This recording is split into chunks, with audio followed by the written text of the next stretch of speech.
What has been the overall effect on cricket after the introduction of limited overs? Well, the most important effect it has had on cricket is running between the wickets.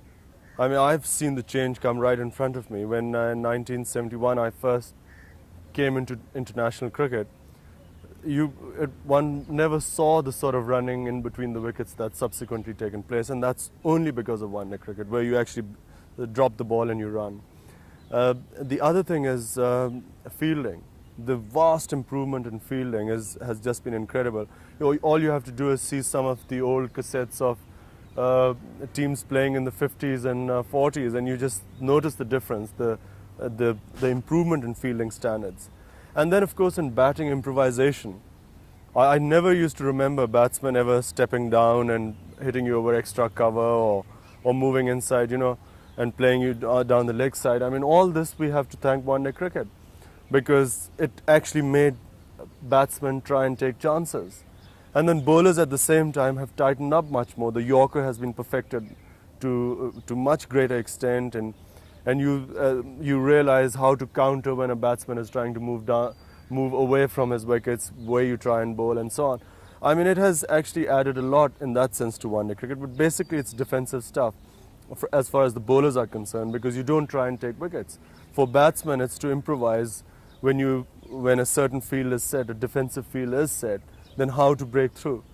And of course, running in between the wickets, how to take quick singles. I think these are the three major effects. What about this aggression that's come into the game now? Is it more or less than it was?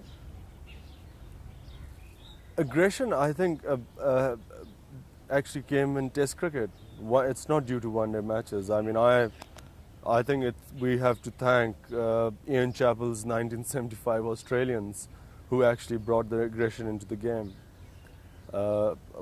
It's not due to one-day cricket. Or money? Do you think it's due to money? I don't think so. It was just Australia is affected a lot by the American influence, and in American sport, the aggression has the will to win. They have a completely different psychology to sport, and I think from there it went to Australia, and Australia everywhere. What do you think in terms? What is your thought process when you're selecting a team for a Test match and for a limited overs game? Well, in a limited over match, I would go in for all-rounders. I would select players who perhaps don't have that good a defense, but who can actually hit the ball. And then I would go for far fewer batsmen, specialist batsmen. Like, I mean, in India, we played one match with only 3 specialist batsmen, and the rest were all-rounders. I wouldn't do that in a Test match, because naturally there are 2 innings, and the temperament of a batsman is much more important. In a one-day match,